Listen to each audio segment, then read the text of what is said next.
Welcome to Positive Recovery MD. If you're listening, chances are you want to create happiness around you and thrive in your life. We're glad you're here and you've come to the right place. This podcast will inspire and motivate you to not merely survive your recovery journey, we'll give you the tools to build or strengthen your foundation to thrive and flourish in your life. Each week, we'll come together as a community to have authentic conversations around addiction, recovery, and what matters. Growth and progress, not perfection. All while developing positive habits for you to utilize in your life. To learn more, please visit positiverecoverymd.com to sign up to receive the daily positive interventions that we'll review, as well as gain access to exclusive positive recovery content available only to Positive Recovery MD listeners. All right, let's get started. Hello, boys and girls, ladies and gentlemen. Welcome to another installment of Positive Recovery MD's podcast with the most awesome guest today, Tanya Kraege, who is the drug poisoning prevention team manager at Safe Communities MDC. Okay, I had to take a breath. That is a lot. She specializes in working with people with substance abuse challenges, women using substances during pregnancy, trauma, relationships, mental health challenges. She's worked in the field of mental health and substance use for 14 years and oversees recovery coaches and certified peer specialists who work in a variety of environments in Wisconsin, Dane County to be specific. I think what's cooler about her is 3 unique things about you. She said, I don't know that these are unique, very humble. I've gleaned that in the 30 seconds that we go back.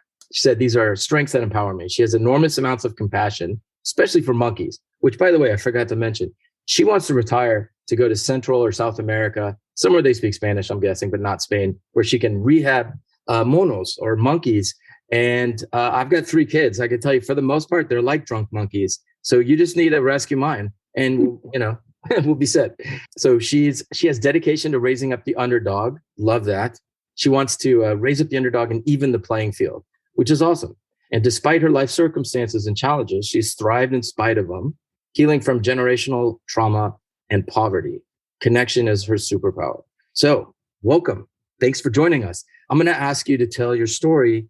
What I want you to include amongst whatever details you want to is that you also mentioned you kind of have to check your privilege, which I find awesome. I know you're in recovery 14 years, but you have generational trauma and poverty. Usually people from that don't have to check their privilege, but I feel like all human beings can feel a sense of entitlement, which I guess is the same thing. So love to hear at the end kind of how you've learned to check that, what do you do with it, and any tips, because Lord, I need it sometimes. So anyway, hit it. What happened? What was it like, and what is it like now?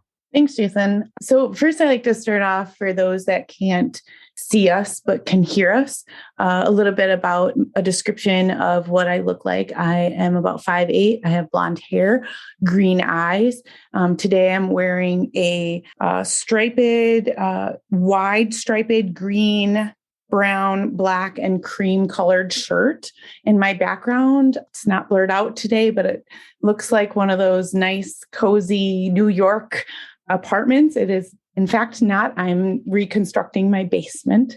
And then to my left is a little bit of my desk. So where did I come from? Where am I today? And where am I going? Such a large question. So I feel like I never have enough time, but I think it's enough time to maybe say some really impactful things. My first memory for me was at the age of 3, and I was being passed between 2 moving vehicles at 65 miles an hour on the highway because my parents were arguing over who was going to get me for the night. So for me, that was a very traumatic experience, but I think it also laid the foundation for the entire childhood that I would experience going into adolescent years. Bio mother she got pregnant with me when she was 17, but had me at the age of 18. And my bio father, who really is a sperm donor, has never been really present in my life. He and her weren't really together, but he was pretty volatile and abusive. Being raised, I was pretty much passed between, like, my aunt. My mom would have me at some times, but some trauma would happen, like sexual trauma or inability to feed us. And I would go back and live with my aunt. So there were moments in my childhood where I felt safe, but that was not status quo. For the most part, I was in survivor mode from a pretty young age. Being a single mom and a young mom, and my mother also struggles with her own use of alcohol, has never looked into or achieved any sort of recovery to this date. You can say she didn't really have parenting skills. And so my life was pretty tumultuous for the most part.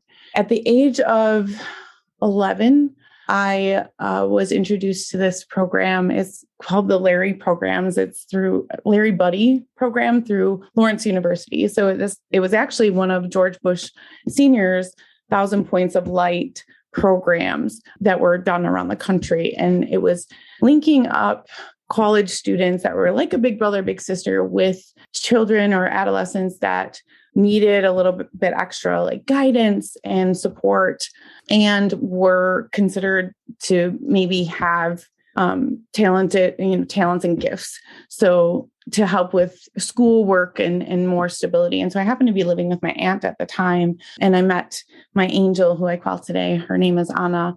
What was your gift? Like, was your IQ off the charts? Could you like tie cool knots? Like why were you in there? It is a fairly high IQ. I cannot remember. I was tested out at a TAG school in Madison. And so again, I got to like participate and do extra stuff at this school. They did have tag classes there. And I think mostly it's around academics. Academics for me has been my saving grace. I knew at a young age that something was wrong with my family. I didn't know exactly what, but Anna gave me this book called Psychology for Kids. And I did the book where it was like, is the glass half empty? Is the glass half full? And I was like, this is my jam right here. And I decided at the age of 11 that I wanted to be a therapist and I wanted to help other kids not go through the same stuff that I had gone through, which is, trauma, abandonment, neglect, and then the poverty along with that. And so I knew from a young age that I wanted to like be a therapist of some sort, but as we would have it, what we want at an early age isn't always going to get you there depending on where you come from. And so Anna was in my life. She would take me home to her farm in Burlington and I would ride cows and motorcycles too. And it was like the only time that I ever felt normal and maybe carefree and didn't have to worry about surviving. Her biological sister and her brother-in-law took me in and actually became foster parents for me and went through the entire process of they were going to adopt me. At the age of 14, I could decide in Wisconsin whether or not I could live with my mom or live with them. And so when it came to termination of parental rights, my mom didn't show up at court and I was like, oh, I need to save her. Like, who else is going to raise her? I'd been raising, for most of her life at that point. And so I stopped the adoption. And then became this like whole other life of the state saying, you can't live with your mom. She needs help, so she had to jump through all these hoops to like get me to be safe to live with her again. And I didn't understand that. So then I was put in a foster home in another city where I didn't know anybody. And she had left like 2 days before I got there. So it took me going into like juvenile detention. And then she drove up from East St. Louis, which is where I lived when I was younger. The judge was like, take your kid, get her out of here. I don't ever want to see her again. And I was like, if I would have known all it took was me going to juvie to be back with my mom, I would have done that, like in the beginning of me being with this strange family.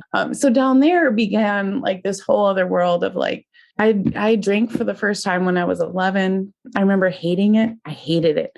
I woke up with a hangover and my mom gave me, 2 pills of Tylenol and some water and was like, don't tell grandma, because it was on Christmas Day. So it was like Christmas Eve that I drank. So that was my first kind of real big experience with alcohol.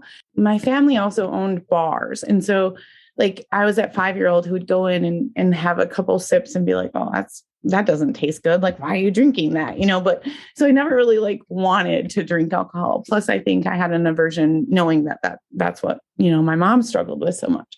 So I go to East St. Louis and I went to a school where there was maybe 20 kids that looked like me, which is white. So most of my friends didn't look like me. And we began doing this, smoking blunts in the park and drinking Mad Dog 2020. That's when I started smoking cigarettes, and because I wanted to fit in with them. And so I did what they did. But I was also this kid where I did my homework. And so I'd have 5 kids around my desk and they'd be asking me to help them with their homework. So that's another way I made friends, because I was the smart girl, right? So I got into a bunch of trouble down there. There were some shootouts in my street. It was normal. There's a lot of drugs in the hood where I lived, and so it was normal that there was gunfire all the time. But one night, 2 of my friends were kind of shooting at each other, and I went out to go stop them. And my mom pulled me back by my hair and was like, "We're moving back to Wisconsin to live with my bio dad."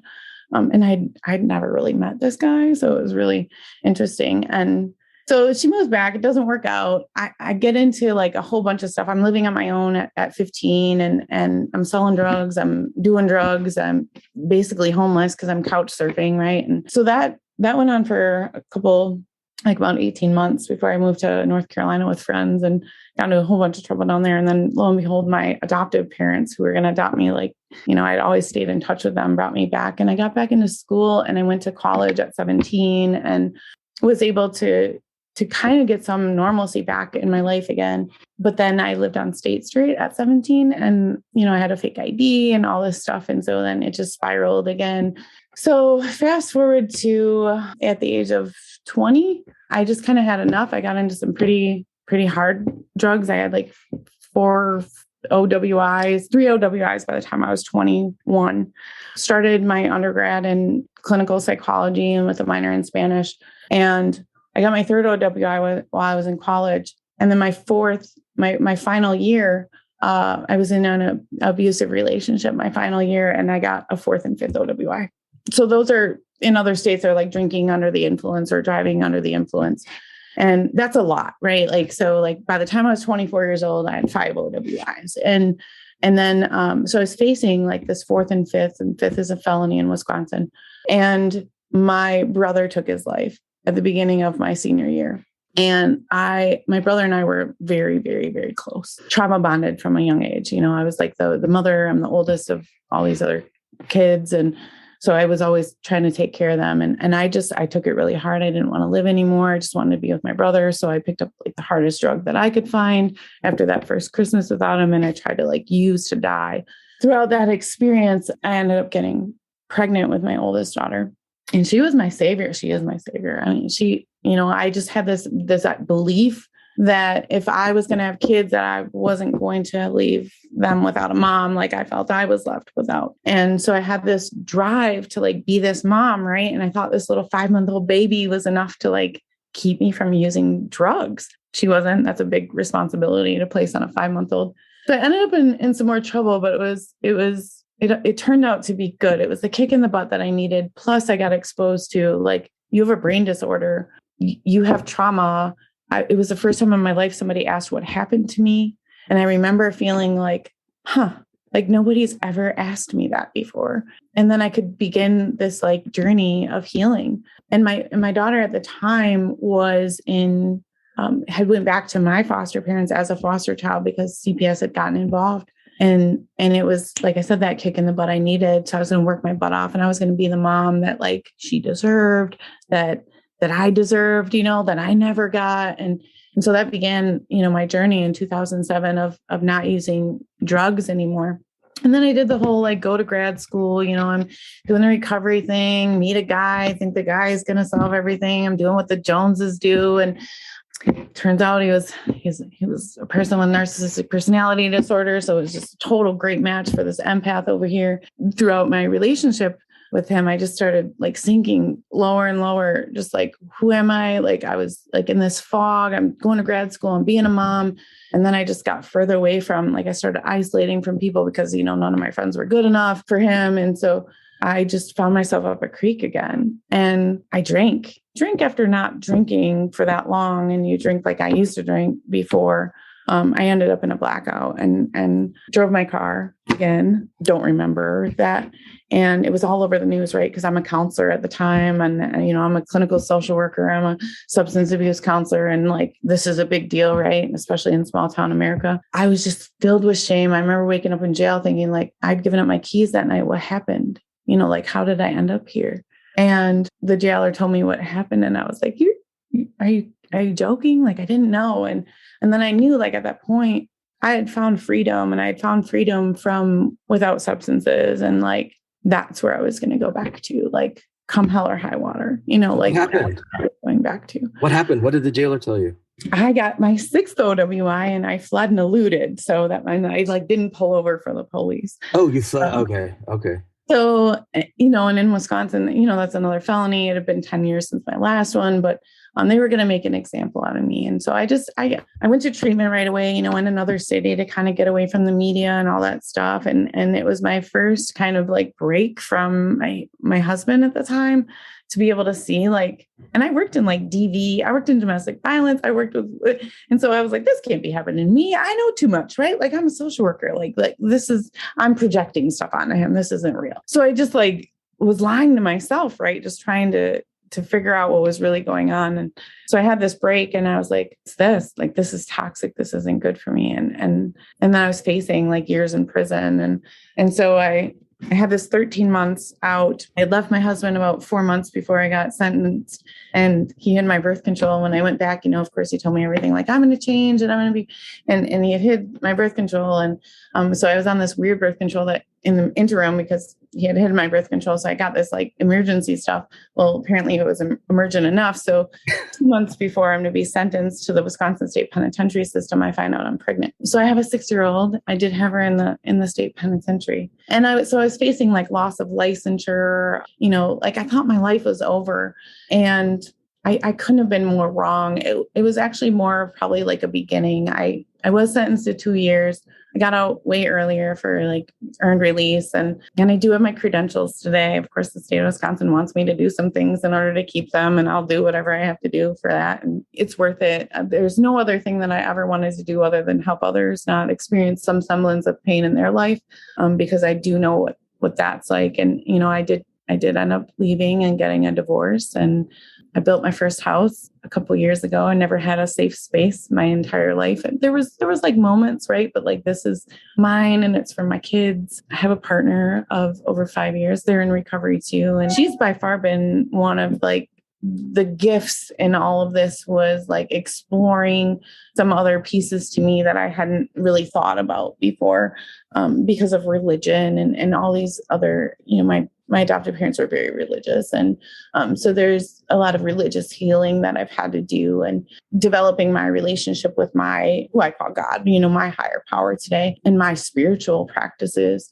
as well as my journey to authenticity, right? So just really uncovering these values that I was trying to adhere to based on society without ever having sat down and been like, these are the things that I want to see have happened in my life. So I was constantly coming up short. I'm a recovering perfectionist too, because I was always trying to live up to other people's expectations of me without really being like, well, what does Tanya want for her life? And so that's by far been one of the greatest parts of that, like Maslow's, hierarchy of needs, that self-actualization, like really coming to like how to be genuine, authentic, feel safe in my skin, feel whatever normal is, right? Like I can be in my skin today, and I love who I am today. And that journey to self-love was by far the most gratifying for me. And in turn, I've learned to partner with my children and their relationship with themselves,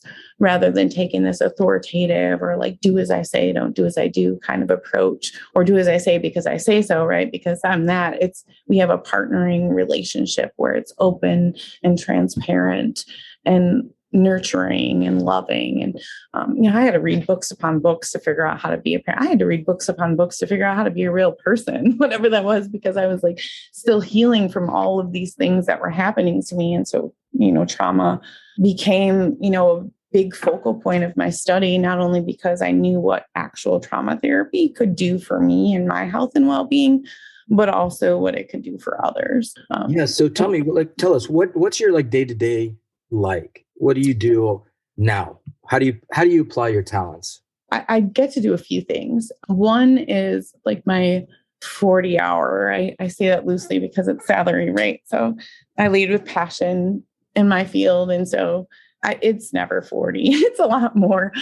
But I get to spearhead a team of 20 recovery coaches or certified peer specialists. So they're peer providers, which are people with lived experience who help others find their journey to recovery. And that's not abstinence-based recovery. It's whatever recovery that person decides they want to participate in. Myself, I have 8 years in long-term recovery. And for me, that means that I haven't had a drink or a illegal substance in my body for 8 years. Way to go. And thanks. That's Groundhog's Day. It's kind of symbolic, right? We learn how to do basically the same thing every day and not get so bored, right? Or we feel like we need to party up a little bit. That is by far my life's work. It's the most gratifying work. I started exploring peer providers after my experience in prison because I didn't know if I'd still be able to work in my field. And so I was like, well, at least I can still work with others in this way. And now I train them around the country. I train them around the state. I get to be a part of like this whole new movement. And so I do consulting work around the US for that. And then I also work as a clinician in our crisis unit. So full circle, from maybe Native American stuff is my brother died by suicide. I now work in the unit that helps other people who are feeling like they've lost all hope and like they don't want to live anymore. And I help hopefully give them a shot of hope to help them make it through the night or make it through the week by just listening. And so I am a clinician there. I'm about to join the mobile unit, which goes out more into the community and meeting with people if they have a welfare check or check welfare. Yeah, that's amazing. I can't get over a few things you said. And the first thing was that you were passed between cars going 65 miles an hour and then whoop, next. And then it was like trauma. And when you told me about your divorce, and I was thinking, man, is she ever going to learn to trust somebody? And boom, you have a partner of 6 years. And it's just amazing. You are like, I wish I could interview you for 12 hours. Your story was so pregnant with growth. And here you are in the crisis unit, training people all over the country. I'm totally blown away. I'm rarely speechless, but I'm stumbling on my words. God, you're amazing. Too bad you're in Wisconsin, or for me anyway. At the University of Austin, Texas, I do consulting work through them. And my brother actually works for NASA down there. Oh. So do you work with Lori? So I work through the Peer Center for Excellence as a consultant, and then their money comes from Austin. So there's a guy that I submit my invoices to. So. Okay. Yeah, I'm just terrible with names. I know the me too. Researcher who she's the only sober college like on the campus of UT, and she's a researcher, an adolescent, substance abuse researcher. I love that. Yeah. Okay, so I'm going to ask you some questions, just rapid fire, whatever comes to your head. Okay. And we'll start with, what is your favorite word? My favorite word, conundrum. Loquacious. They're fun to say. Yeah. Okay, that's great. The F word, because it's gratifying. But... All right, I'm cutting you off after 3.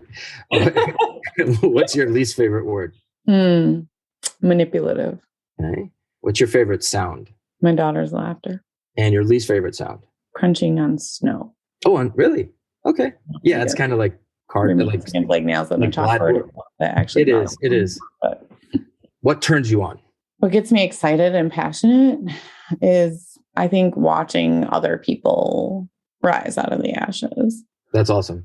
That's really... Thank you for rephrasing it, because I'm just stealing these questions from James Litton from the Screen Actors Guild.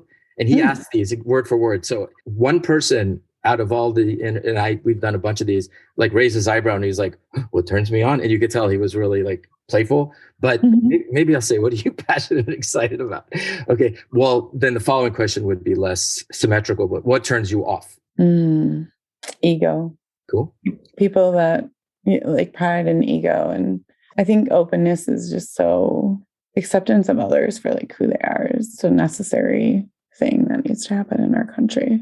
Yeah. Like you get to have your beliefs and I get to have mine and we get to respect each other. Yeah. And see each other. And it's okay. Yeah. In an alternative universe, what vocation would you have loved to have a stab at? I thought about being an architect. Well, I like perspective drawing, but I don't like real drawing. Like I can't do that. But collaging is about the greatest art form that I can do. But you'd like to construct. Mm-hmm. You want to be an architect, like for design purposes. Yeah, buildings. Yeah, cool. If I had to like choose like a profession that I wanted when I was younger, I definitely wanted to be a professional soccer player. Oh, cool. Mm-hmm. Yeah. Not a stunt woman. I mean, you started out going between fast cars. Yeah, my back probably wouldn't allow me to do that today, but I did jump out of a plane the last 2 years. That was Oh my God, you're crazy. You jumped out of a perfectly good airplane. Mm-hmm. Yeah. Mm-hmm. The thing about skydiving is if you don't succeed the first time, you probably shouldn't do it again. That's true. God willing, I'll make it through 3 or 4 more times. What vocation would you just loathe doing if you were forced into it? There's so many. Anything with numbers, not a fan of. Accountant. Yes, I would not want to be my accountant. IRS, got it. Yes. Okay, so assuming there's a God, and when you die, and you're standing at the gated community, because I guess heaven's unsafe and there has to be a gate, but what would you like to hear come out of God's mouth? Welcome. Nice. Thank you. You passed round 2. So in round 3, at Positive Recovery's Podcast MD, we aim to give people tools to help them thrive. And when I learned about glass half full, half empty, that's my bag. For me, learned optimism and the work of positive psychology has really helped add balance to my training, which was just looking at what's wrong. And it's totally necessary to unclog the pipes, if you will. So often like dealing with trauma and shame and things have to be done first. And it's most important to look at what's wrong, but we don't get any training in what's right.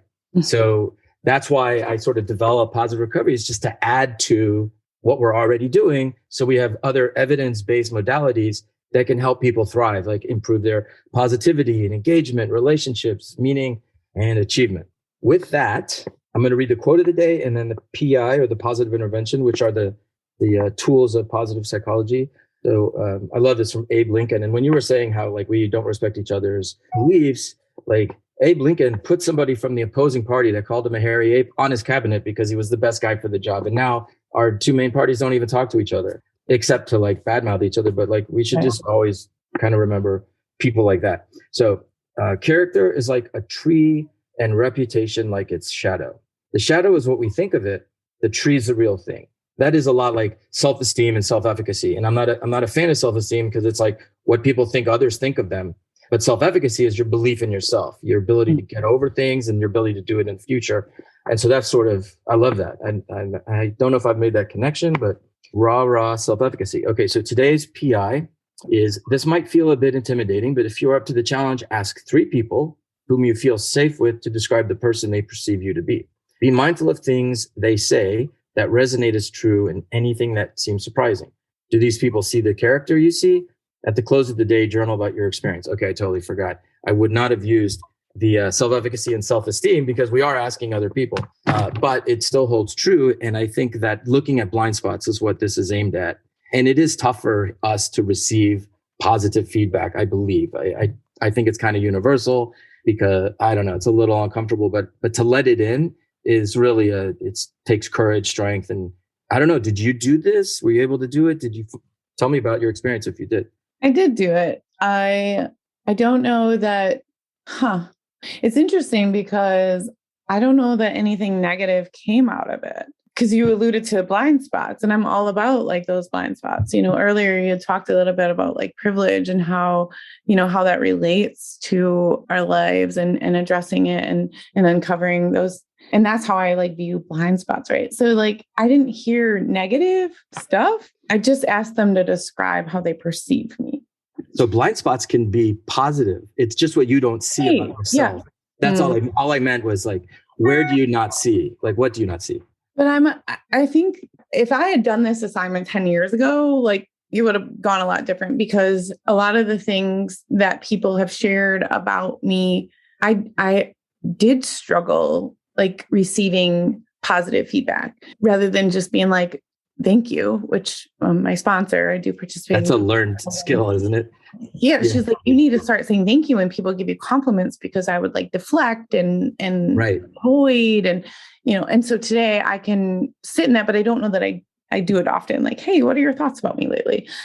So well, that would be doing the assignment for the podcast. I think I had already kind of examined or explored or thought about some of those characteristics regarding myself. So it was nice when I asked people that they aligned most of it. So my partner shared, that's one person I feel safe with, is describe me as selfless, one who cares not only about myself, but everyone around me, that I'm work motivated, very talented at multitasking, available, like no matter the hour. And I'm like, I'm screaming like boundaries, right? Like, where are my boundaries?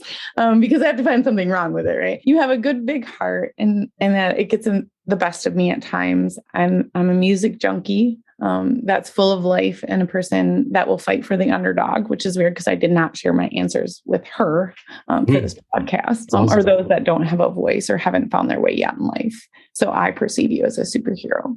That's what me too. I'm with her. She's got a good eye. Well, that one's hard. I see my daughter who had a brain tumor as a superhero. She's yeah. Well, there can be more than one in your house. Yeah, my work wife, as I call her, but also my partner, who I started a business with. I work alongside every day. So it's loving, empathic, kind, loyal, hardworking, smart, funny, determined, open-minded, willing, strong, humble, grateful, a wonderful mother, partner, friend, trailblazer, and good listener. And then my best guy friend, because he's, a man of many words, a mom that used to be a G and is now a boss that has a heart of gold. A G? A G, like a gangster, gives her employees way too many chances. My kids will kill me if they listen to it. Of course I knew that. I knew what OG is, but just G. Also, I've got a lot of gray, so I get a pass. So I think everything pretty much resonated with me. I think the number one thing that I strive for on a daily is just like not to be any better or worse than anyone else. And that I just keep working on my favorite version of me. And that's really where, and I don't think I have faults, like anybody else. I think part of my healing was getting through that, like when I made the mistakes that Chicken Little, the sky wasn't falling, it was going to be okay. And I've learned from them. Whereas before, the littlest grammatical error, I'd be like, oh my God, what do they think of me? And now I'm just like, oh, my bad. That's awesome, dude. Yeah. Wow. Okay. Yeah. So in the most non-creepy, I'm married, you're not, but you have a partner. Like, I'm enamored by you. You're amazing. It's like, seriously, wow. And I know our listeners have got to feel the same way. And if they don't, I want them to tell me who they are so I can check their sanity. And I also love, I listen to podcasts all the time. I've never heard somebody describe what they look like, where they're sitting. Thank you for that. That's enlightening. Thank you. You're a gift on many levels. I learned from others, right? I wasn't an original idea by any means. I think in the peer world, we learn to be so open to and affirming for every, experience that a human might have, that ends in an ism, right? Like, so racism, ableism, like all of those things. And how do I look at those and how do I show up and how can I use my privilege as a way to bridge the path for others? Because I didn't know that I had privilege. Like I grew up with people that were exactly like me. We all had parents that struggled with substance use. We were all poor. We had like the same housing stuff. And so I didn't really view my life as any different. And so how it was explained to me later on, and I humbly, took this in, was that I didn't experience any of those things because of the color of my skin. And that really hit home for me because I do, and then I started like just exploring more and more and more because I probably have more people that look less likely like me in my life and I related to most of my life. And those are the people I gravitate more towards. And so it was really like a moment of, oh my gosh, I feel awful. Like, how am I contributing to like the pain of others? And so I started reading all these books and I was like, oh, I get it. Right. Like, and so for me, books are my best friend. They've been my best friend. They've been my escapism. They've been like my education. I have so many books. I buy books all the time. I have so many books. I have to, there's one less to buy, dude. There's one less to buy. We're going to send you this. Okay. Copy. All right. So you I'll can take read something daily. And Tanya, it was really a pleasure. I can't underscore that enough. Thank you so much. And for our listeners, gosh, really, if you didn't fall in love with this one, check your sanity. And remember, this is not a dress rehearsal. This is what we got. Take care of yourself. Take care of each other. And until next time. Thank you for listening to this episode of Positive Recovery MD. Don't forget to visit positiverecoverymd.com to sign up to get your daily positive intervention sent straight to your inbox. Be sure to subscribe to Positive Recovery MD on Apple Podcasts or wherever you listen to your podcasts to receive an automatic download when a new episode drops.